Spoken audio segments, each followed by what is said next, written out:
Finally, y'all. The peace and maturity we have been yearning to see 11 episodes in. 11 episodes later. I mean, what a refreshing sight to behold. I can really appreciate the break from the madness and just the ladies having fun. We saw Rachel Fuda on her grown woman vibes, Jen Aiden addressing Teresa about her feelings as she should have. And I just loved it all. I was here for it all. So what's up, y'all? It is your girl Taina B, here to party it up, chat it up with y'all, just have a good old time for my review. Real Housewives of New Jersey, season 14, episode 11. Before I get into it, the subscribers, y'all, the guest list just keeps growing and I ain't complaining. I ain't mad about it and I appreciate y'all for it. When I tell you, sometimes I'll look and I'm like, wait, what? Or I'll see a notification come in if I do have my phone and I'm like, is this for real? So to each and every one of you who have subscribed, you are freaking awesome. Thank you so much. For those of you who have viewed, I even appreciate that, even if you didn't like, subscribe, whatever, because you still stop by. It reminds me of a party for real, like when you have folks that will be like, oh, I'm going to stop by the party, show my face for a little bit, but I ain't going to stay long.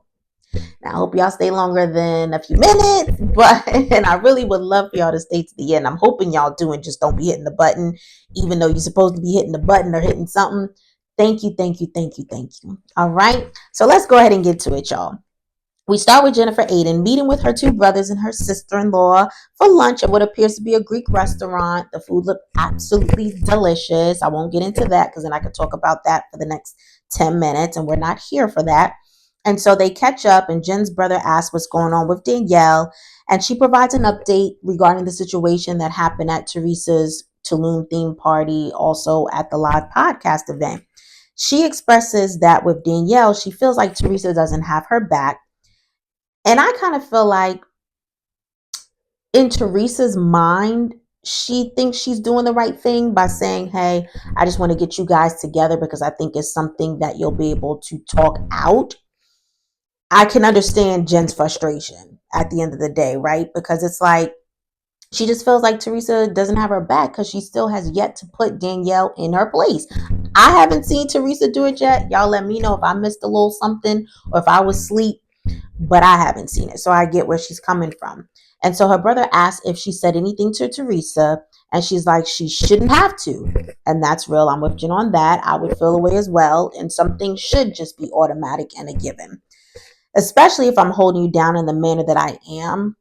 And it's like, I'm giving you more than what you're giving me. I know it seems like these days, especially with friendships or relationships, a lot of folks are just lazy, y'all. Like, people don't want to invest and pour into the relationships like they used to, if it even ever was a thing. I feel like things have changed and people have changed.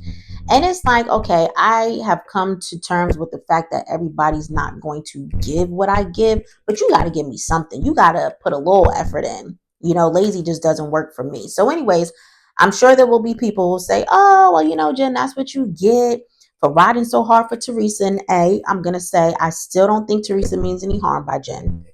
And B, you got to be a little understanding to the fact that sometimes some things don't really resonate with people right away. It takes a little bit of time. Some things hit people in different ways and on different days. And that's just where Jen finally has reached. At least she's come to some type of agreement with herself, looking out for herself. Like, look, I'm that friend.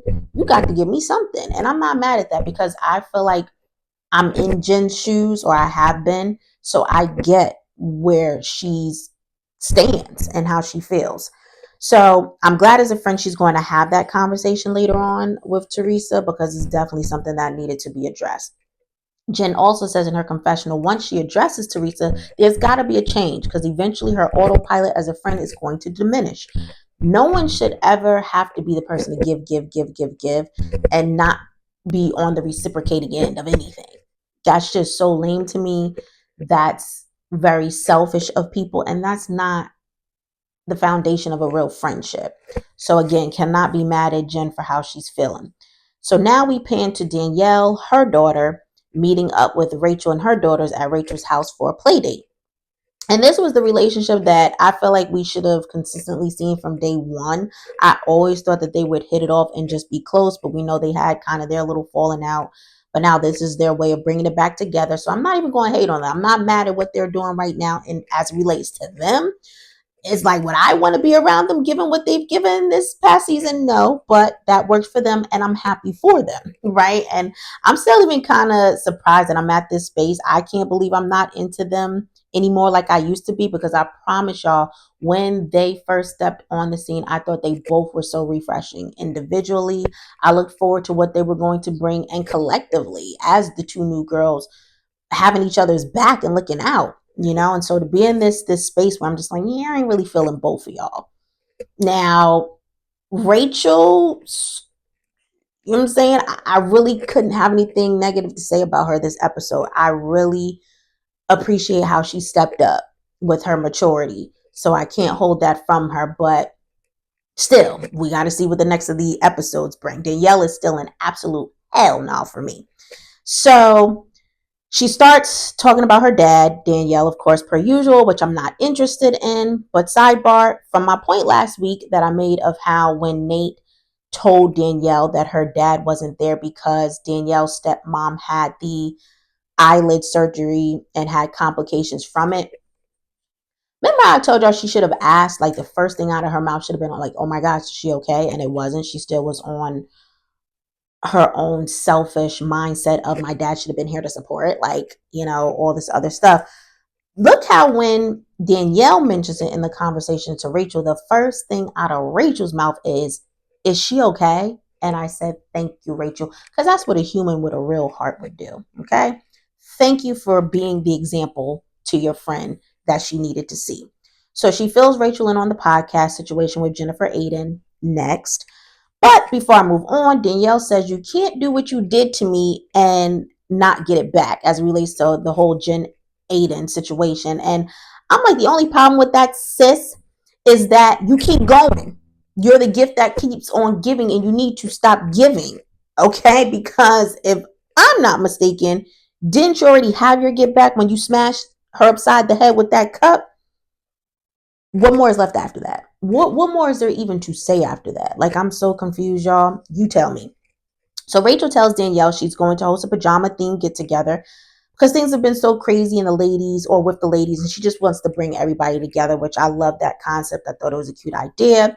And I really respect the fact that she even brought to Danielle's attention that she wants to invite Jen Aiden and wanted to know how Danielle felt about that. So she really stepped it up. And again, to my point, I feel like that's what a real friend would do. Somebody who does have your best interest at heart, somebody who's just considerate at the end of the day, knowing that you don't get along with this person.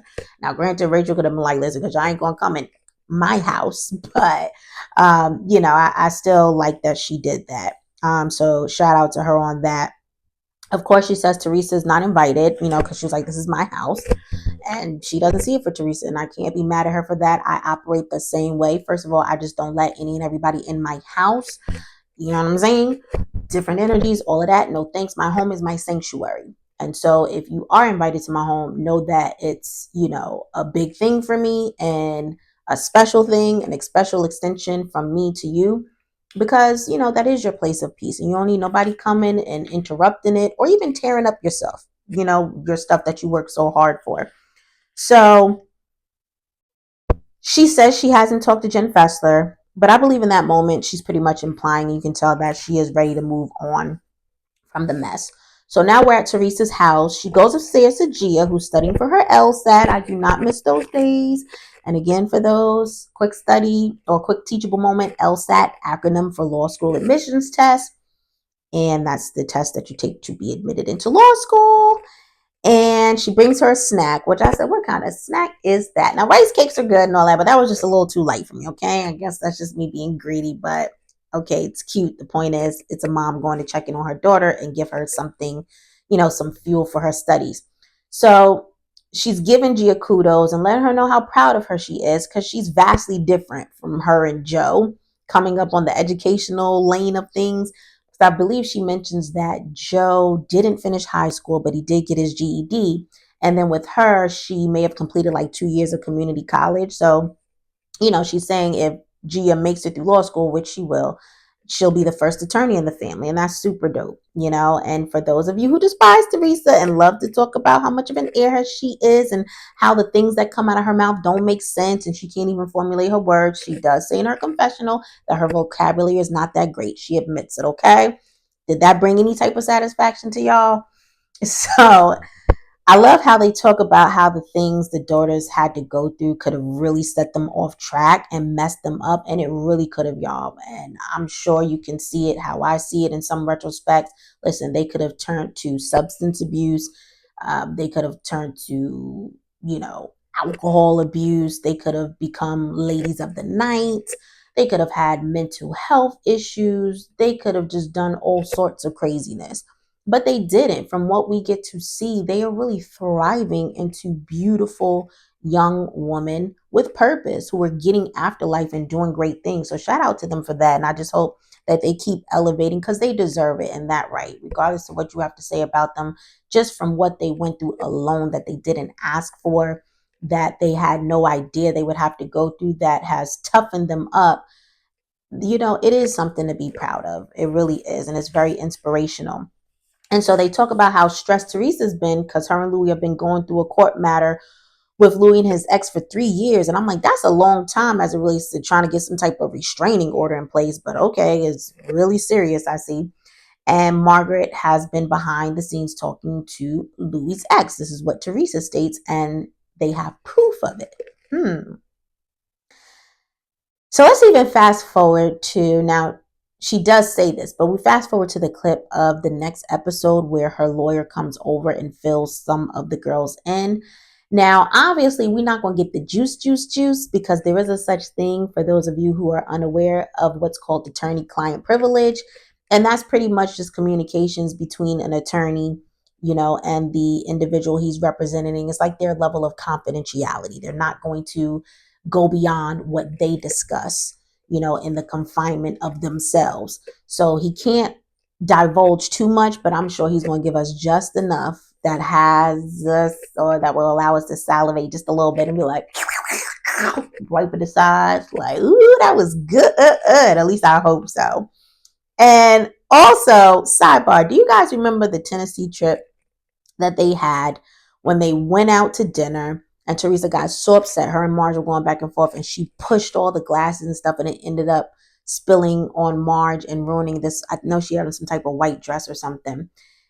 But before that went down, I'm pretty certain, correct me as I always say if I'm wrong, that it was based off of Teresa saying that, Marge has been doing things behind their back and talking to his ex. And Marge was like, I didn't talk to her. And I can't remember her exact words, but I just remember you guys thinking in that moment, Marge is lying. Like just how in this season, when Jennifer Aiden brought up the stylist situation to everyone and brought it up to Danielle and pretty much blew up her spot.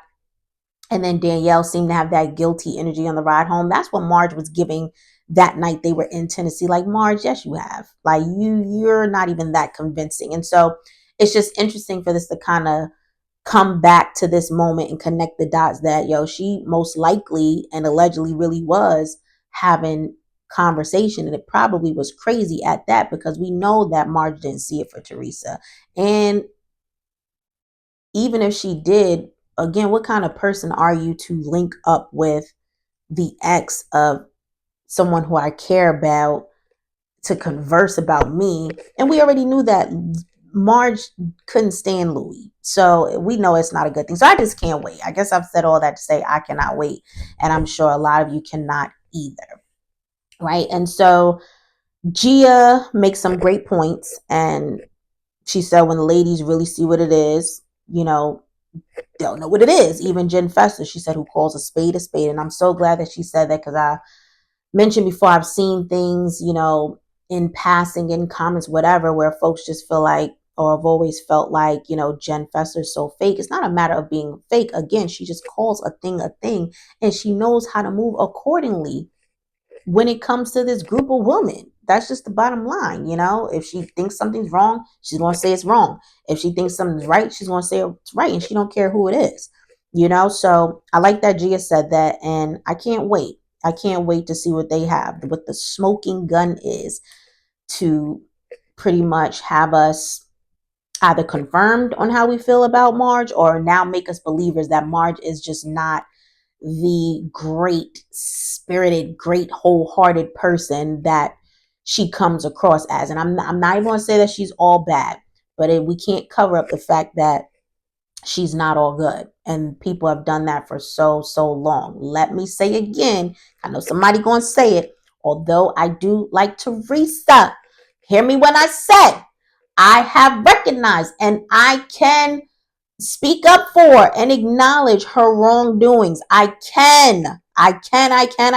You get me? I can. But I still like her though. And I have my own reasons. And one of them in this instance being because, again, I feel like with Teresa, she's more direct, and what you see is what you get. Where someone like Marge, I've always been taught, you got to watch those types of people. At least if someone is in front of you giving you what it is, you know what it is, right? There's nothing to be confused about. Whereas Margaret, you sitting here, crying on her shoulder. Meanwhile, she's storing up that arsenal against you to use against you when it's time for things to go down. If you say one wrong, crooked, twisted thing to her. So it's a difference, but we'll leave it at that. At the end of the day, men lie, women lie, but that evidence don't lie. So I can't wait to see. So we show Joe Gorga and Melissa meeting up with Marge and Joe at Marge and Joe's house. Hard fast forward, but be well, Joe, and I'll be waiting on a good report. So now we have Dolores swinging over to Jen Fester's house. I love that pink on Dolores. I feel like it really made her skin tone pop, and she just looked cute. It's like kind of a casual day, super cute. And they're having a flashback on when, or the times when, things were just so much lighter, I guess, right? There still was drama, but not like now. So we get scenes from Ireland. They talk about how stressed Teresa's been because of the court case, and she's getting frail, and she is, as we can see, and she looks stressed, and she should be, and she does explain why she went in on Jen Aiden that night of Teresa's live podcast, even though Danielle was the one who played herself. And she says it's because she pretty much was looking out for Teresa, knowing what Teresa has going on behind the scenes. And I was like, okay, well, I guess that was, again, a reflective instinct to be like, let me go into defensive mode for my friend. Like, you're not about to come for her, because any moment she's just going to fall out. Any moment she's just going to break. Any moment she's done, because she's just that frail, or in that frail of a state. So, I mean, I guess Dolores going to be Dolores. So that's what Dolores does. And Dolores asks if Jen has spoken to Rachel, and Rachel lets us know, or says to Dolores, that she sent a whole novel text message. I mean, a message that you just can't miss, to Rachel Fuda, and Rachel completely ignored it. But however, then decided to turn around, I don't know if it was the next day or a few days later, and invite her to this slumber situation. And I'm with Jen Fessler in a sense that I don't like people that move like that. Like, girl, so you're going to act like you didn't see this whole message that I just typed out. This whole message. You just want to completely move past it like it ain't even there.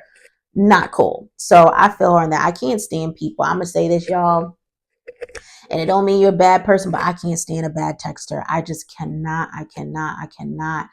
And I'm not talking about somebody that, every now and again might forget to respond. No, I'm talking about someone who's consistently terrible with texting. Because it's like, listen, if I'm in an emergency situation, obviously I can't call you, and I most certainly can't text you. Not that I would text you in an emergency, but it's like, then I guess one of my biggest things too, even with just relationships, whatever type of relationship it might be, how can you build with the person if you can't even catch up with them because they're not responding? So we could go deeper with that, but it ain't that deep. So we won't.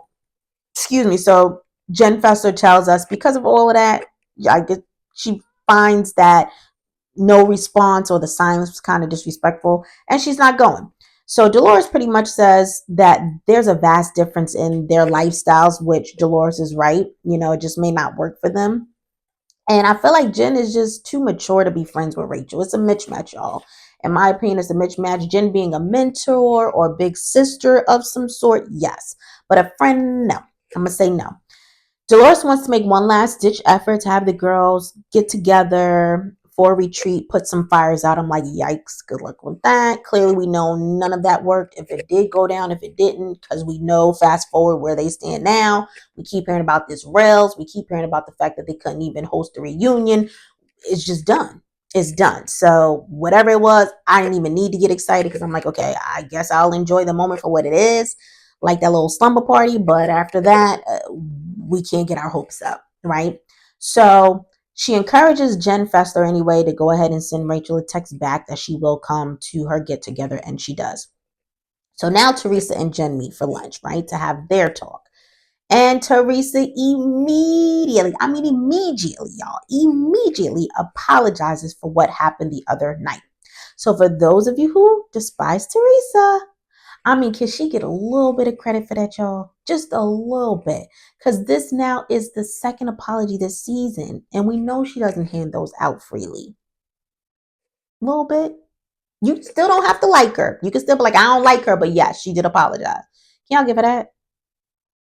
I probably definitely wasted my breath, but I had to say it anyway. So moving on, Jen says they didn't stand up for her that night. And I probably would have had the same response of Teresa in that, listen, I'm thinking about my event. This is a big night for me. Like she said, she still had Q&As to do. She still had photos to take with people. It was her night. Why does she have to address foolery on her night? So I don't think that was good timing. And I definitely believe there's a time and a place for everything. And that just wasn't it. On the other hand, I would like to think that the correct time would be to address Danielle certainly after the podcast event night. And I don't think Teresa did that because I'm sure that would have been the first thing out of her mouth. Like, no, I did talk to her. I did. And she didn't say that. So let's just hope at some point she did talk to her and we just didn't see it yet, or we haven't gotten to that yet, because she should have for certain made that phone call or had that meetup and be like, Danielle, girl, you were out of line. Totally out of line. That's my friend. You were disrespectful. She wasn't bothering you and you just came for her. And then most importantly, you're doing it at my event. Like, you could have ruined my event. Like, how inconsiderate of you. Like, she could have definitely made some great points, but I don't know if Teresa went that route, right? To be fair, I'm going to say from what we know, we're going to say no. And so with the way Jen was expressing herself, it just kind of reminded me, even though she was on it, right? She was letting Teresa know how she felt, and I was here for every moment of it. You still can't expect you from other people. I've been told that so many times in my life, and I'm trying to receive that. And it is just the truth of the matter. You will be disappointed, as they say, every time, because people aren't doing things in the manner in which you would do it, right? It all falls down to our expectations.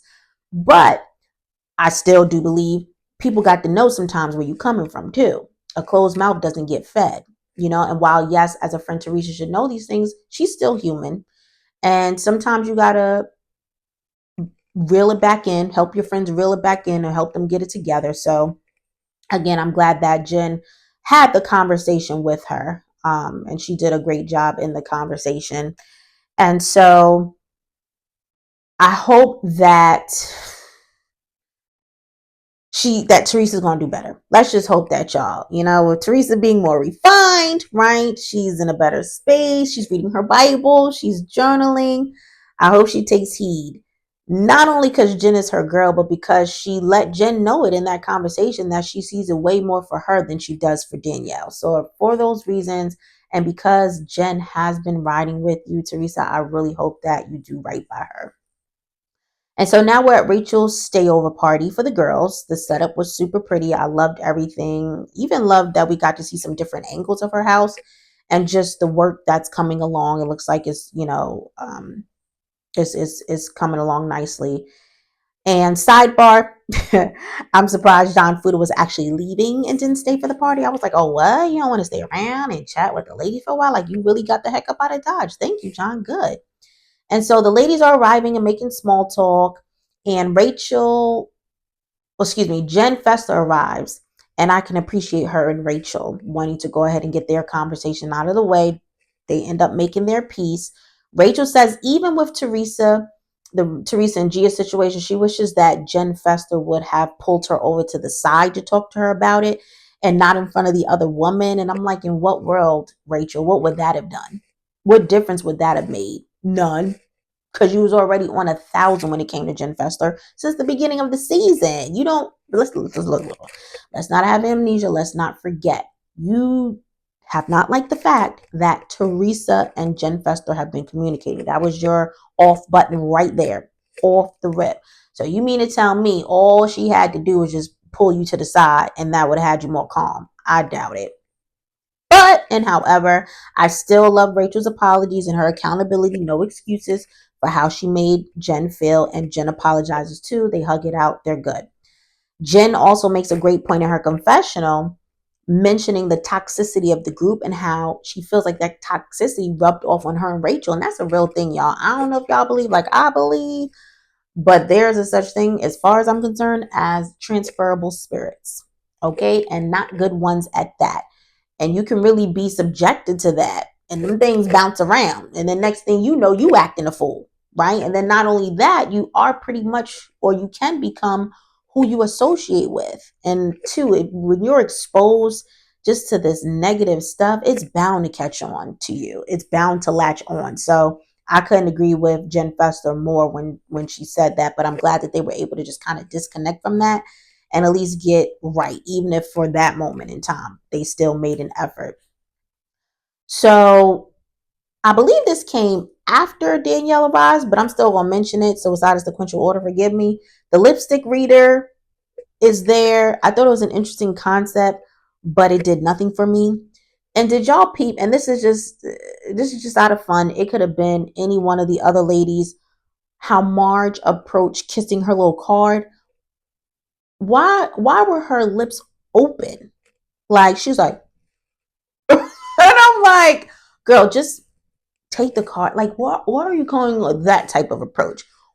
What are you doing? Like the way sometimes I just want to be a part of these shows so I can say things that are on my mind. Because I definitely be like, Marge, why are you kissing the card? Like, why is your mouth open to kiss the card? Especially if you have fillers, you have some type of fullness to your lip. You don't have to do all that. That was so weird to me, guys. Again, but maybe I'm just a weird person to notice weird things. So, anyways, Danielle comes in with the ugly little cake that she baked. It has the ladies made of cookies on it. One of the cookies is leaning over. So you know it wouldn't be a party if Marge didn't underhandedly get it started, right, y'all? Because she asked Danielle, "Oh, is that Jen, the one leaning over?" And she keeps saying, "It's a joke. It's a joke. It's a joke." And I'm like, see, this is what I mean. These are the things that people just kind of want to graze past, but you can't, because this is how the mess gets started. Because let's speak hypotheticals, right? We know it didn't happen, but it could have happened. And this is how it's happened in the past when it comes to Marge. So I want to make it make more sense. Now, suppose when Marge said that, from there, Danielle would have been like, yeah, that's her leaning over from when I smacked upside the head with that cup. And then Jennifer Aiden would have been like, yeah, smack me upside my head again. And you really gonna, because Jen was giving energy last episode, right? Now, granted, it was when Danielle left, but she still was giving energy. Maybe she would have been feeling herself even more that night of the slumber. Like, yo, I've been ready for this girl since then. Sometimes you could play in your mind, you know what? I should have said this. I should have said that. Next time, it's not going down that way. Jen could have been on ready. And here you go, Marge, throwing the dagger, throwing the little bomb, right? So suppose they would have gone back and forth and got into it. I guarantee y'all the way it would have been played out, everybody would have been focused on Jennifer and Danielle. Naturally, they're gonna blame blame Jen. Jen would have been wrong somehow, but either way, or it would never go back to who started it, which would have been Marge. But this is how the mess gets started. Like I said, it's just so annoying to watch. It's so annoying. But anyways, thankfully it didn't go that route. Jen was like, it's okay because I ain't eating it anyway. And neither would I, honey. I'm with you on that.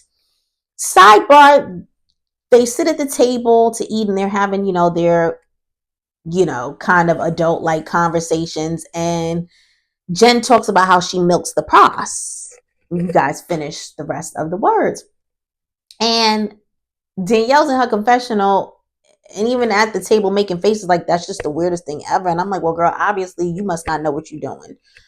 Because for those who know, they know. When it comes to pleasing your man, you know. Like, I didn't understand why the concept was just so uh just ancient to her. But I'm like, okay, girl, like you act like she said something so just off the wall crazy. If you don't know how to get down in your bedroom, that's on you.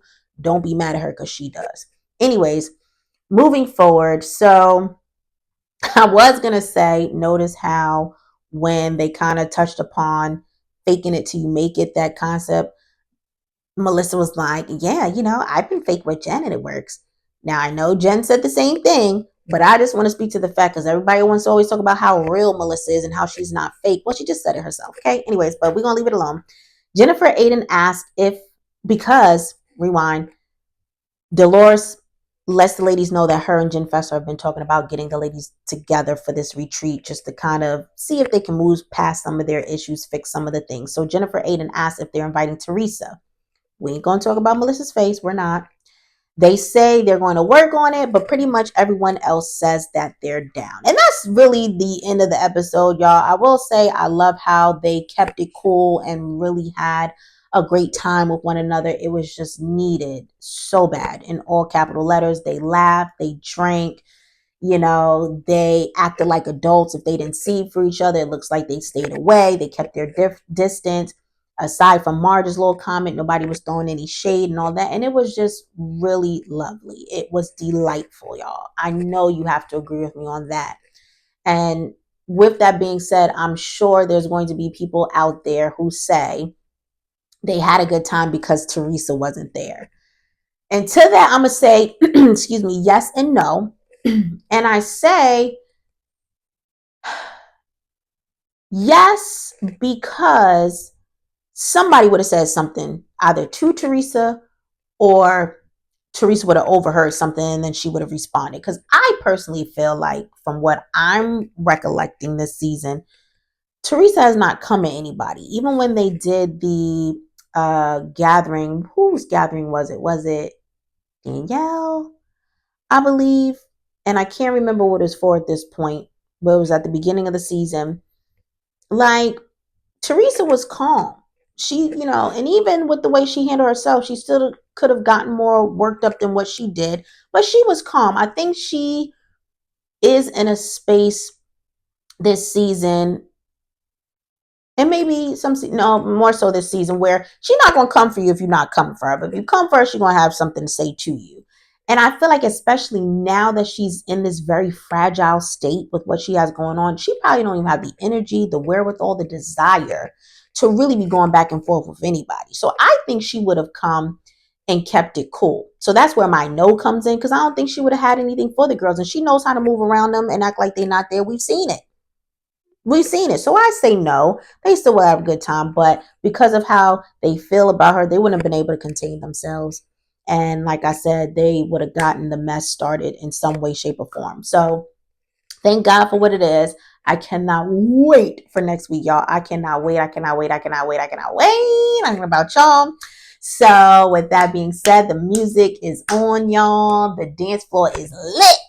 Them comments, y'all, get up on the dance floor. Let me know what you think. Don't be a prude. Don't hold up the wall. Don't be a stick in the mud. Don't be boring. Don't be the one moving in your chair when you could be on the dance floor, getting those comments in, telling me respectfully about myself, agreeing with me, putting me on to things that I missed or more that I need to see or know. Come on, y'all, help me out.